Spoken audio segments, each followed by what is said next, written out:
بسم اللہ الرحمن الرحیم۔ السلام علیکم۔ قرآن مجید کی بعض آیات کے غلط ترجموں کو فاش کیا جن میں انگریزوں کی مصلحتوں کو مقدم رکھا گیا تھا۔ کلام اللہ کی ان آیات کو تقریروں میں بیان کرنا شروع کیا جنہیں ایک مدت سے زخم رسیدہ علماء نے انگریزی دبدبے کے خوف سے تاکہ نسیاں پر رکھ چھوڑا تھا۔ انگریزوں کی عذر میں فتوحات کے بعد عیسائی مشرقیوں کے حوصلے بہت بڑھ گئے تھے۔ انہوں نے حضرت سرور کائنات صلی اللہ علیہ وآلہ وسلم کی ذات اقدس کو اپنی بدگوئی کا مرکز بنا رکھا تھا، جس سے حفوات کا ایک لا یقینی دفتر تیار ہو گیا۔ اس فطرے کے بانی یوپی کے لیفٹیننٹ گورنر سر ولیم مور تھے۔ ان کی دیکھا دیکھی ہندوؤں بالخصوص آریہ سماجیوں نے بھی منہ کھولا، جس سے بالآخر شدی کی تحریک پیدا ہوئی۔ اس تحریک نے نیک رام اور راجپال پیدا کیے۔ حضرت اطالہ شاہ بخاری نے ناموس پیغمبر کی حفاظت کا ایک ایسا ذہن تیار کیا کہ راجپال کی دردیدنی ذہنی پر رجسٹرڈ دلیپ سنگھ کا فیصلہ تعزیرات ہند میں نہ صرف 192 کے ایزا کا موجب بنا بلکہ مسلمانوں نے اس فرض کو اپنے ہاتھوں پورا کر کے ان بدسگالیوں کا راستہ بند کر دیا جس کی بے قابو زبان رسول اللہ صلی اللہ علیہ وآلہ وسلم کے خلاف کینچی کی طرح چلتی تھی۔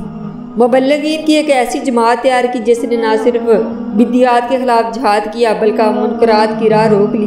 اس سے بنیادی اجتماعی فائدہ یہ پہنچا کہ مسلمانوں میں اسلامیات سے دماغی شغف کا رشتہ مقابلتاً مضبوط ہو گیا۔ وقت کے نامور علماء کو شاہ جی کی ان دینی خدمات کا ہمیشہ اعتراف رہا۔ مولانا اشرف علی تھانوی نے فرمایا، شاہ جی کی باتیں تو عطا الہی ہوتی ہیں۔ مولانا شبیر احمد عثمانی کا ارشاد تھا، شاہ جی آپ تو اسلام کی مشین ہو۔ مولانا آزاد نے کہا، یہ پورا اردن ان کا شکر گزار ہے۔ مفتی کفایت اللہ فرماتے تھے، عطا اللہ شاہ علماء کی آبرو ہیں۔ علماء انور شاہ نے تو آپ کے ہاتھ پر بیعت کی تھی۔ مسلمانوں میں خصوص سے اینٹی برٹش ذہن کی آبیاری کی جس سے ایک بڑے گروہ میں خلاف استدار جذبہ استوار ہو گیا۔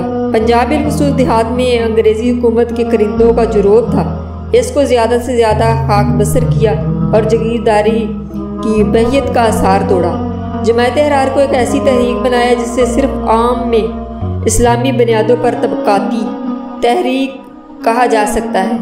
پنجاب انگریزوں کے استعار مقاصد کی چھاؤنی تھا۔ اس چھاؤنی کے اکثری ذہن میں دراڑ پیدا کی۔ شہری زندگی کے انگریز دوست عناصر پر لگاتار تابڑ توڑ حملے کیے جس سے نہ صرف ان وفادار خاندانوں کی گرفت ڈھیلی پڑ گئی بلکہ عامت الناس میں وہ ایک سیاسی گالی ہو گئے۔ مسلمانوں کی قومی زندگی میں اجتماعی نظام کی راہ پیدا کی اور انہیں احساس دلایا کہ ان کے بہت سے ایسے بنیادی حقوق بھی ہیں جنہیں انگریزوں نے غصب کیا تھا اور جو انہیں واپس طلب کیے جا سکتے ہیں۔ غرض سیاسیات سے خطابتی اعتبار سے ان کا وہی رول رہا جو ادبیات میں جوش ملیح آبادی کا تھا، لیکن دونوں کا فرق مراتب ظاہر ہے جو نسبت نہیں۔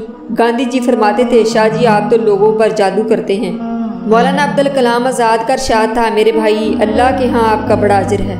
مولانا محمد علی کے زیر صدارت 1926 میں ایک جلسہ عام دہلی دروازہ لاہور کے باغ میں منعقد ہوا۔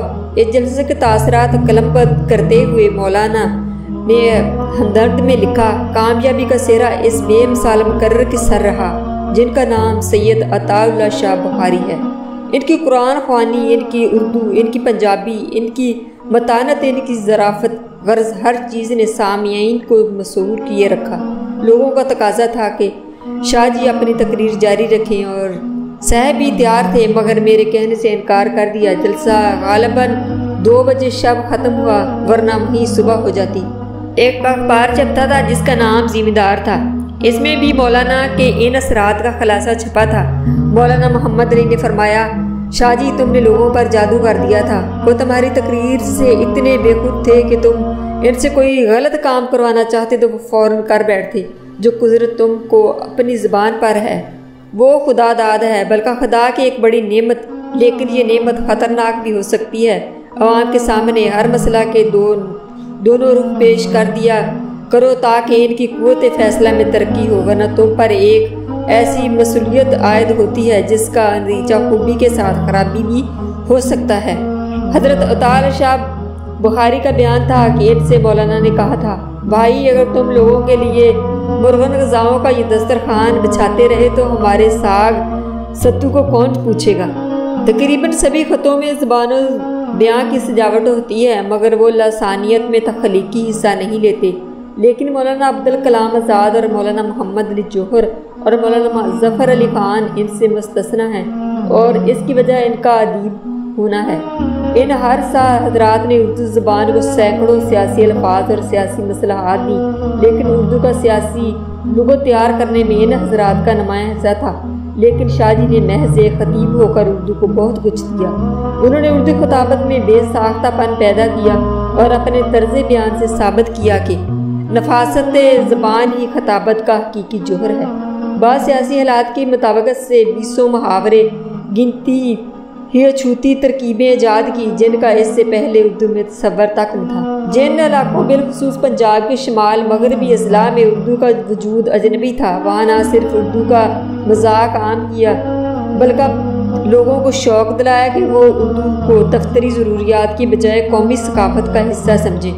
اردو کو پنجابی خاندانوں کو ڈرائنگ روموں سے نکالا اور کوچہ اور بازار تک پہنچانے میں گراں قدر حصہ لیا۔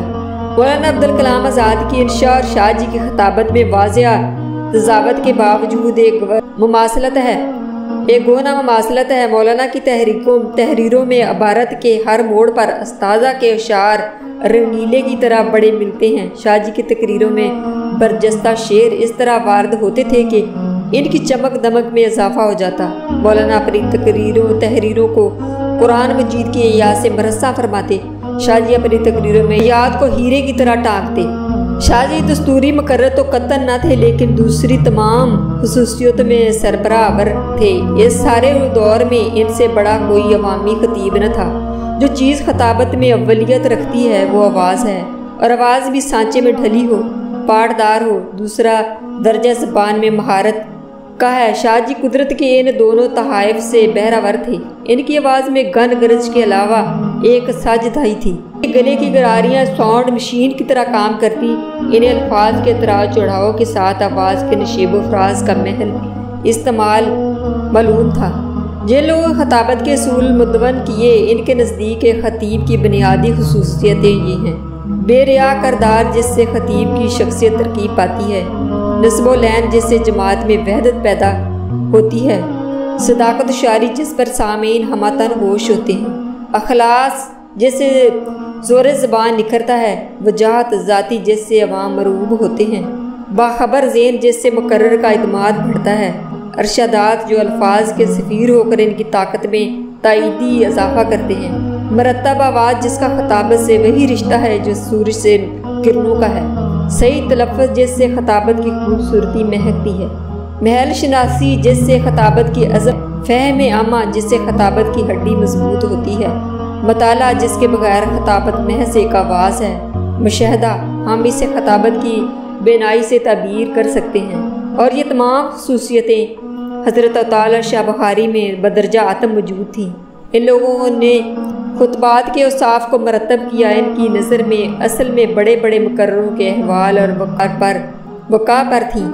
سلاست جس سے آواز میں نکھار پیدا ہوتا ہے، مستدری جس کا دوسرا نام برجستہ گوئی اور حاضر جوابی ہے، مزاج جس سے طبیعتوں کی تھکاوٹ رفع ہوتی ہے، تجربہ جس سے قوت بیان واضح ہوتی ہے، تمثیلات جس سے دلائل کو تقویت پہنچتی ہے، تکنیک جس پر خطابت کے مؤثرات کا انحصار ہے، دعویٰ جس کے بغیر خطابت میں یقین پیدا نہیں ہوتا، اشارات جنہیں الفاظ مطلب کی امدادی سپا بھی کہا جا سکتا ہے، استدلال جس کے بغیر خطابت الفاظ کا تکار خانہ ہے، اسلوب خطابت کا پہرہن ہے، انفرادیت جو مقرر کو صاحب طرز بناتی ہے۔ ان اجزاء کی مثالی طبی نسخہ کی سی ہے کہ ہر جز کا ایک وزن ہے، اور شاہ جی کی خطابت میں ہر جز جھلکتا ہی نہیں بولتا تھا۔ سبحان اللہ۔ آج کی میری ویڈیو اتنی، اگر آپ کو پسند آئے تو اسے لائک اور شیئر کریں اور سبسکرائب ضرور کر دیا کریں تاکہ میری ہر آنے والی ویڈیو آپ کو جلد حاصل ہو سکے۔ اللہ حافظ۔